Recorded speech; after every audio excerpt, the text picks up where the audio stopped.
Like, the best news of the week was that Iran declared open Hormuz Strait. When Trump gloated over it, Iran said, "Don't get excited, sleep well." We continue to follow breaking news on the conflict in the Middle East, with Iran announcing earlier this morning that the Strait of Hormuz, a critically important waterway through which a fifth of the world's fuel flows, is now completely open. Iran's foreign minister posting that in accordance with the ceasefire in Lebanon, the Strait of Hormuz is completely open and will stay open for the remaining period of that ceasefire. In the meantime, U.S. President Donald Trump says the U.S. naval blockade of Iran will remain in full force until a final agreement to end the war is reached. Iran's effective closure of the critically important waterway had caused fuel prices to rise in Canada and around much of the world. Efforts are still underway to end the conflict between Washington, Tehran, and Israel, with the reopening of the strait being one of the key sticking points. Iran mocks, Trump overclaims. Trump had claimed that the U.S. had secured major concessions ahead of potential ceasefire negotiations. Responding to this, the Iranian embassy in Zimbabwe wrote on the social media platform X, "Don't get too happy. Maintain a little dignity." The post further added, "Don't even think about the new legal framework for Iran's strait. We will handle it." The embassy further wrote, "Put down the phone, take a rest, stop posting, and block BB Netanyahu for a week." The post on X concluded by advising him to eat a light meal and get a good night's sleep.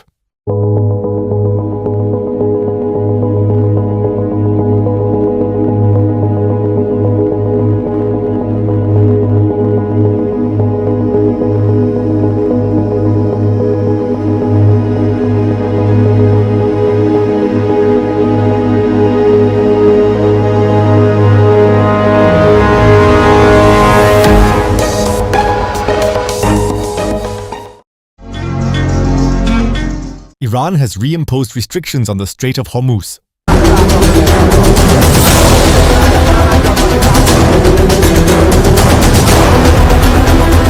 Iran has reimposed restrictions on the Strait of Hormuz, accusing the United States of failing to honor commitments to ease its blockade on Iranian ports. Tehran said the strategic waterway is now under strict military control and warned that transit will remain blocked until U.S. restrictions are lifted. The move comes after President Donald Trump asserted the American blockade would continue until a broader deal, including on Iran's nuclear program, is reached. The escalation threatens global energy supplies, with nearly one-fifth of the world's oil passing through the strait.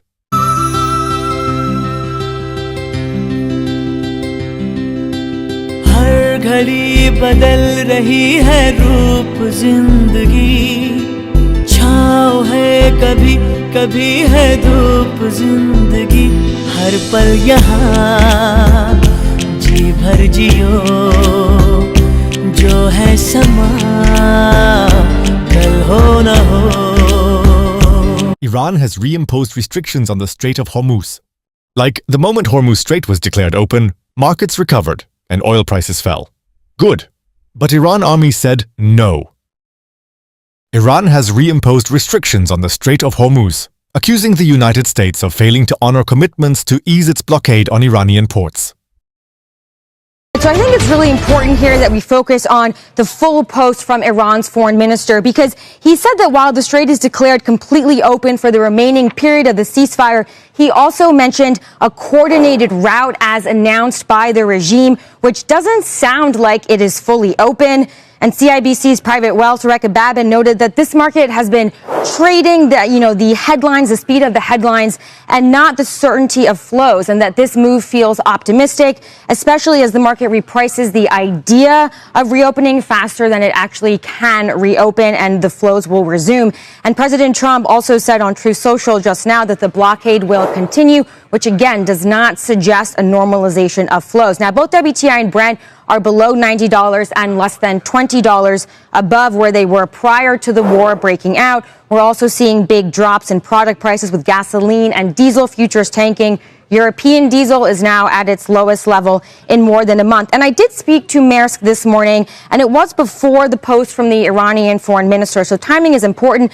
But still, they said that there is no change in their approach and that they are not transiting the strait. So again, guys, clearly a big response in the market here, but we have not seen a resumption of flows, and it doesn't feel like flows will normalize anytime soon at this point.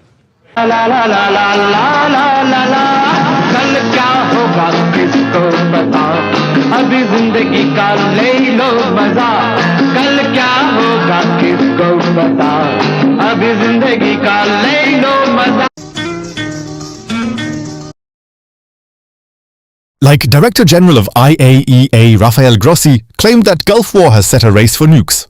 True. We did not find in Iran elements to indicate that there is an active, systematic plan to build a nuclear weapon. We have not seen elements to allow us as inspectors to affirm that there was a nuclear weapon that was being manufactured or produced somewhere in Iran. Iranian authorities also claim that scientists were assassinated after the identities were shared with the IAEA. Can you confirm if any IAEA reports were ever leaked, intentionally or otherwise, to states that may use them to kill, to assassinate? These claims made by Iran. Absolutely not. How can you imagine? And by the way, we don't have information about addresses, people's lives. Absolutely not. So this is something that I would expect serious press not to peddle. Those are the allegations made by Iran that I'm duty-bound in this interview to put to you. But I hope you appreciate in a region that where the shadow of the US invasion of Iraq in 2003 still casts a very long shadow, doesn't it? We have to make sure that we have to make sure that any of the intelligence that you may have based your findings on is watertight, which is precisely what we're doing here. We ask the question.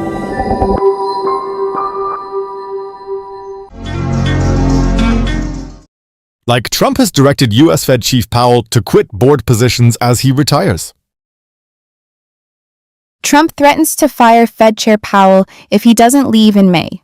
Donald Trump's threat marks the latest escalation in his ongoing spat with Jerome Powell. Trump just told Powell to resign, or he's firing him. Trump made a historic threat to remove the sitting Fed chair. Powell went silent, refusing to say if he'll leave. Uncertainty over Fed independence blindsided bank stocks. J.P. Morgan and Goldman Sachs are in the crossfire. Watch Powell's next public statement. That is when we learn if he fights back or folds.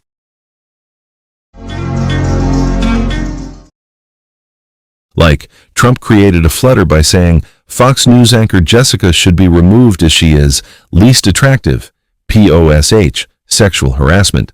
Laws don't apply to POTUS.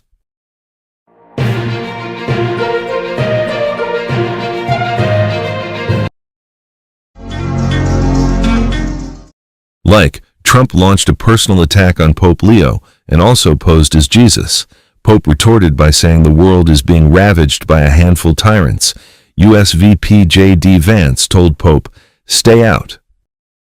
Like Italian PM, Giorgia Meloni is upset with Trump and showed her displeasure over criticism of Pope in Trump's statement that Iran will blow up Italy in 2 minutes. Trump versus Pope versus Meloni. Pope versus Trump. First Pope from USA elected. We have just heard that Robert Francis Prevost of the United States, 69 years old, born in Chicago, has been named the next Pope. There you see a picture of him on the left-hand side of your screen. There had been so much talk about whether or not there was a slim possibility that there would be an American Pope, one from the United States. He went to college at Villanova, studied mathematics. Italian media has referred to him as the least American of the Americans because of his quiet, humble way. He had years of missionary experience in Peru, strong connections in Latin America and with bishops. And through the years, he said very little about the church's divisive subjects, same-sex blessings, female ordination, helping him to maintain a broad appeal before we hear from him. And the name he has chosen is Leo XIV. Pope versus Trump. I have no fear of the administration or speaking out loudly about the gospel.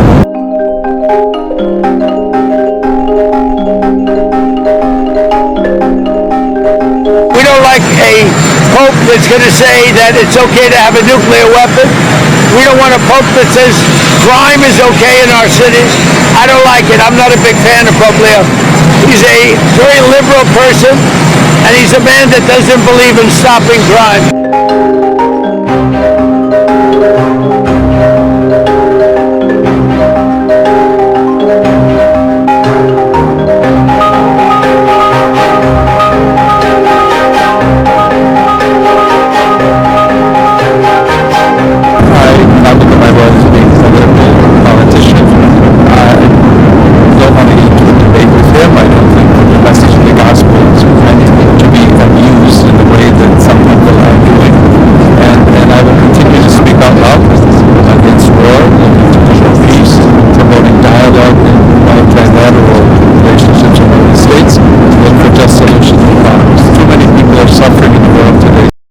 Trump attacks Giorgia Meloni, Prime Minister of Italy. President Trump has launched a stinging criticism of Italian Prime Minister Giorgia Meloni. Trump has accused Meloni of lacking courage over failure to join the US in attacking Iran. Notably, the criticism comes a day after she criticized Trump's recent comments on the Pope. In an interview with an Italian daily, Trump said that he was shocked at Meloni over her unwillingness to join the war in West Asia. He added, and I quote, "I thought she had courage, but I was wrong." The interview was published the day after Meloni condemned Trump's recent criticism of Pope Leo as unacceptable. Trump hit back saying Meloni is the one who is unacceptable because she doesn't care if Iran has a nuclear weapon and would blow up Italy in 2 minutes if it had the chance. Meloni, Italy's far-right leader since October 2022, has been one of Trump's closest allies in Europe, but the president said they had not spoken for a long time. Trump has launched a blistering attack on the Pope, calling him weak on crime and terrible on foreign policies. The Pope or the Pontiff has responded saying he has a moral duty to speak out against war and did not fear Trump. Italy's opposition leader slams Trump's attack on PM Meloni and Pope Leo. Voglio esprimere la nostra più ferma condanna, che sono certa sarà unanime in quest'Aula, per l'attacco del presidente Donald Trump alla presidente del Consiglio Giorgia Meloni, per avere doverosamente espresso solidarietà a Papa Leone. E voglio dire che l'Italia è un paese libero e sovrano e che la nostra Costituzione è chiara. L'Italia ripudia la guerra. Nessun capo di Stato straniero può permettersi di attaccare o minacciare o mancare di rispetto al nostro paese e al nostro governo. Siamo avversari in quest'Aula, ma siamo tutte e tutti cittadini italiani e rappresentanti degli italiani e non accetteremo attacchi o minacce al governo e al nostro paese. Chiediamo su questo davvero una condanna unanime. Grazie. Will the Indian opposition learn? Trump's epic attack on Keir Starmer. My fellow Brits, I've seen what's happening over there, and let me tell you, it's not just bad, it's disgraceful. Your country, the great United Kingdom, once ruled the waves. Now, you got this guy Starmer giving it away like it's a buy one, get one free deal at Brussels. The fishermen, betrayed. The farmers, destroyed. Your veterans, forgotten. And your beautiful flag, burned by the globalists. I said enough is enough. So I picked up my guitar, a very, very nice guitar, by the way, and I wrote a little something. It's called Traitor to the Crown. You ready, Britain? Let's rock.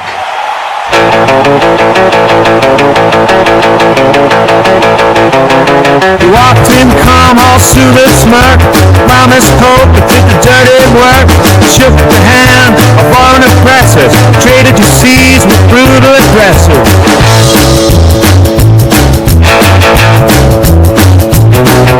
Bowed to Brussels, kissed the ring, a Britain bled for everything.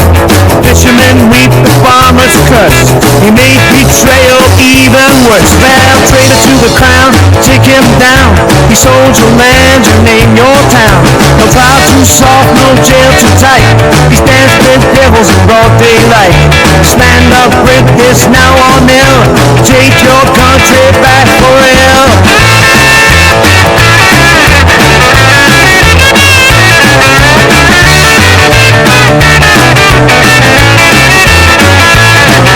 The flags were burnt, the borders breached. A summer smile and gave a speech. Kissed the boots of EU kings by cutting all the vital strings. He mops the boat, the working man, and hides behind his global plan. No voice to waspy, that's all mine. He's got the gall, but not the sign.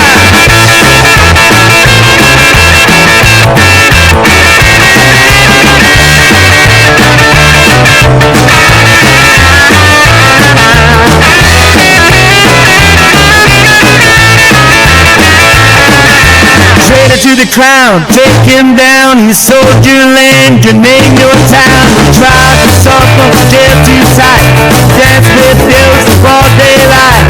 Stand up, princess, now or never. Take your country back forever.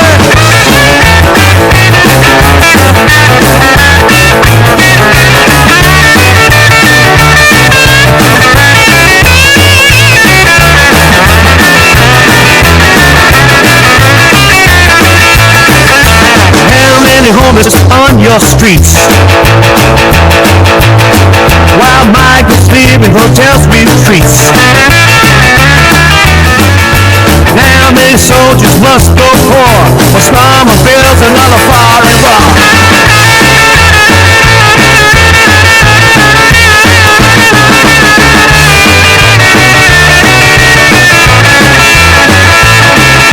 Sound of drums unleash his fate. Time to free Great Britain's weight. Traitor to the crown, unleash his fate. Streets are now no room for debate. Sound of drums, unleash the fire. Time to purge the UK lie. Jeffrey Epstein once wrote to Noam Chomsky that Trump had written 3 books, which made him one of the few people on the planet to have written more books than he had read. Because Don doesn't need to read books, he has already internalized all their teachings. You are watching Sanglikar's Weekly. Your reckoning has come. What is this?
picture of yourself depicted as Jesus Christ? Well, it wasn't depicted. It was me. I did post it, and I thought it was me as a doctor, and had to do with Red Cross as a Red Cross worker there, which we support.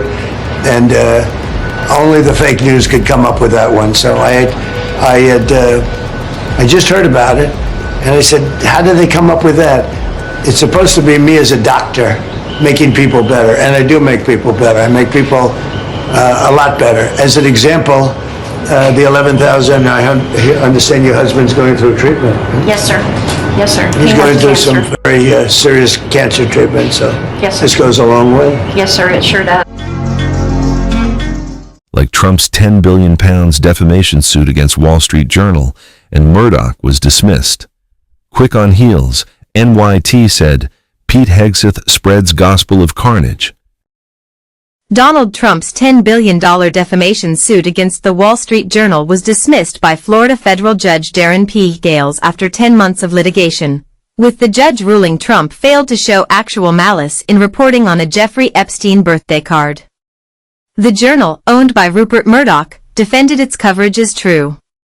Trump may amend and refile by April 27th. The Epstein birthday card was provided to Congress by the Epstein estate about a year earlier.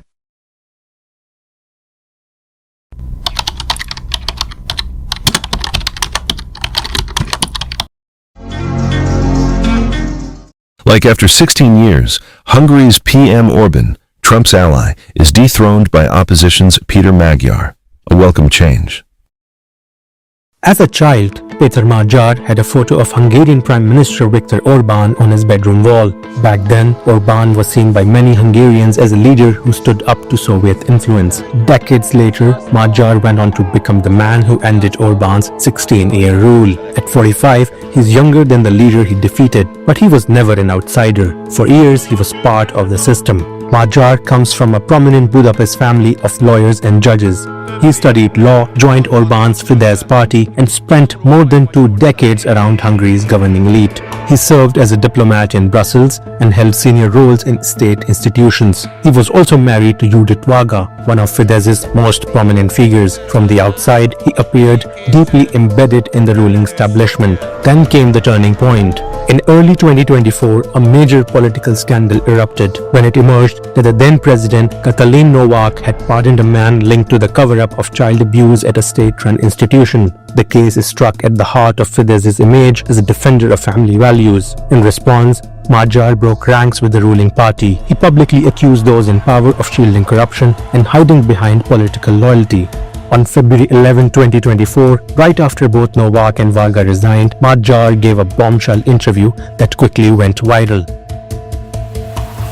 Suddenly, a little-known insider was exposing how power worked behind the scenes. He spoke about corruption, concentrated wealth, and a system close to ordinary citizens. Analysts say this gave him credibility, especially among conservative voters. Soon after, Magyar took over the center-right TISA party and transformed it into a major opposition force. In the 2024 European Parliament elections, TISA won nearly 30% of the vote, a clear signal that the political landscape was shifting. Magyar focused his message on everyday concerns, corruption, rising living costs, and a struggling healthcare system. Analysts say this grounded approach helped him build broad support and accelerate his rise. What began as a rupture inside the ruling elite became the strongest challenge to Orbán's power in years. The child who once admired the conservative prime minister grew up to become the man who brought his rule to an end.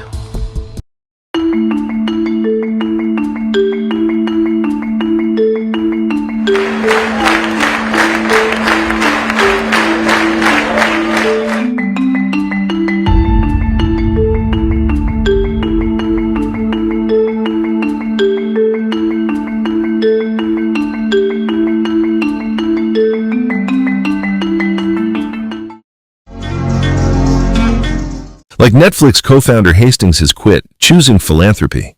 Really?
item, oh, it's breaking fast. Next news item, blink and it's gone.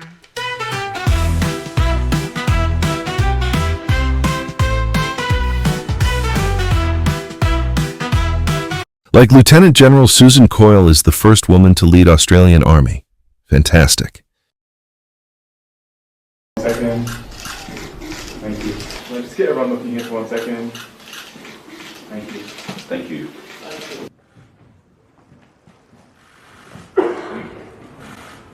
Lieutenant General Coyle will be the first woman in our nation's history to command the Australian Army. The government extends our sincere appreciation to the retiring Chief of Army, Lieutenant General Simon Stewart, AODSC.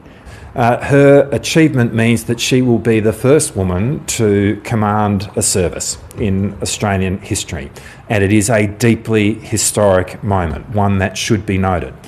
Susan, like Mark, began her life in the Defence Force as an enlisted soldier in 1987, graduated from Duntroon in 1992, has commanded at every rank that she has held, which is in itself a remarkable achievement, has most recently been the Chief of Joint Capability at a time where we have been expanding and changing our capability, and she was very much the standout candidate to be the next Chief of Army after General Stewart. The Chief of Joint Capabilities, Lieutenant General Susan Coyle, AM, CSC, DSM, will be appointed as the new Chief of Army. Lieutenant General Coyle will be the first woman in our nation's history to command the Australian Army. Enlisting as a soldier in the Army Reserves in 1987, Lieutenant General Coyle has worked at the tactical, operational and strategic levels and in command roles, including Head Information Warfare, Commander Forces Command, Commander Joint Task Force 633, Commander 6th Brigade, Commander Task Force Afghanistan and Commanding Officer 17th Signal Regiment.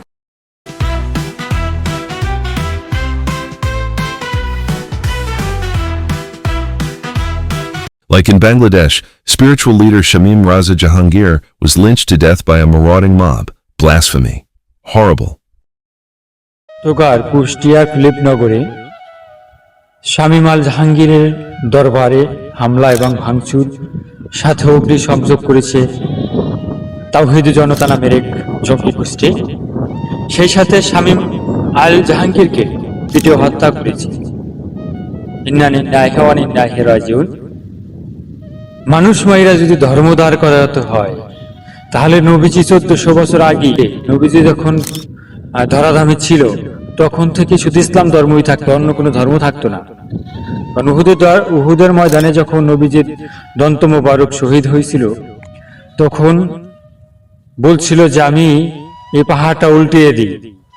তখন নবী করিম সাল্লাল্লাহু আলাইহি ওয়াসাল্লাম বলছিলেন, না, পাহাড়টা যদি উল্টিয়ে দেন তাহলে আমি ইসলাম প্রচার করব কার কাছে?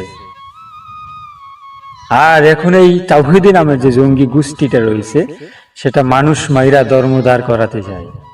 তারা আদৌ কোন ধর্মোদ্ধার করাতে চায় আমি এটাও আদৌ এখন পর্যন্ত বুঝি না।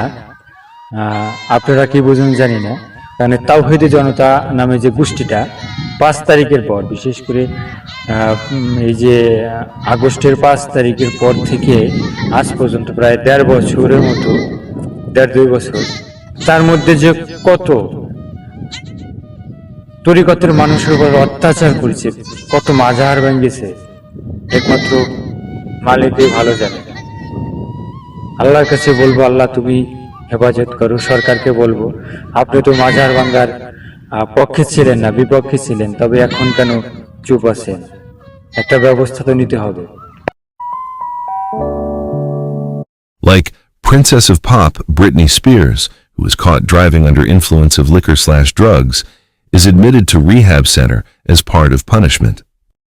Britney Spears has checked into rehab a month after she was arrested on suspicion of driving under the influence of drugs and alcohol. The singer was reported to authorities in March for driving her BMW erratically at a high rate of speed on a motorway, California Highway Patrol said. She has shown signs of impairment and agreed to take a sobriety test after being pulled over. Britney's rep told US media outlets on Sunday that she has now voluntarily checked herself into a treatment facility. Following her arrest on the 4th of March, the rep called the incident completely inexcusable and said her loved ones would come up with an overdue needed plan to set her up for success for well-being. The 44-year-old is due to appear in court in California in 3 weeks' time to face the DUI charge.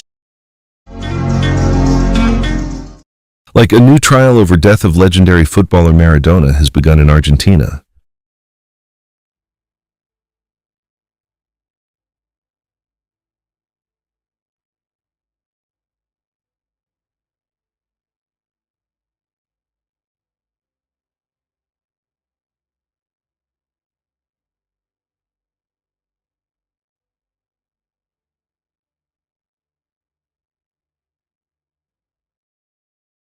Diego Maradona's death, 4 years on, medical negligence trial opens in Argentina.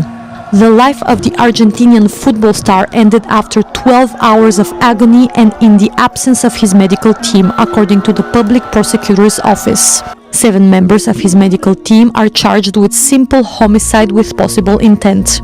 The prosecutors have accused them of providing reckless and deficient home treatment to Maradona, alleging he was abandoned to his fate for a prolonged agonizing period before his death. The doctors reject the accusations, stating that the death occurred unexpectedly.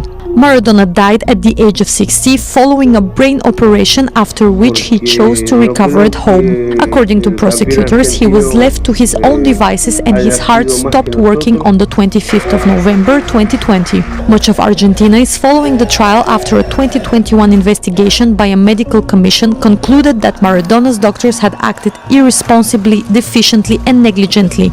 The defendants face sentences ranging from 8 to 25 years in prison if proven responsible for Maradona's death. The trial opens on the 11th of March and will take place at the San Isidro courthouse in the suburbs of Buenos Aires. More than 120 people will testify. The trial will examine over 120,000 items of evidence, such as medical examinations, prescriptions, text messages and voice notes. Recorded conversation from the medical team's messaging apps is one part of the evidence. Medical staff was recorded saying he's going to die, this isn't right, and let's get the medical records straight, among other things. A decision is expected in July for 7 of the defendants, and a nurse's trial will begin at a later date. And finally, let me end with Winston Churchill's wartime quote: "The greatest lesson in life is to know that sometimes even fools are right."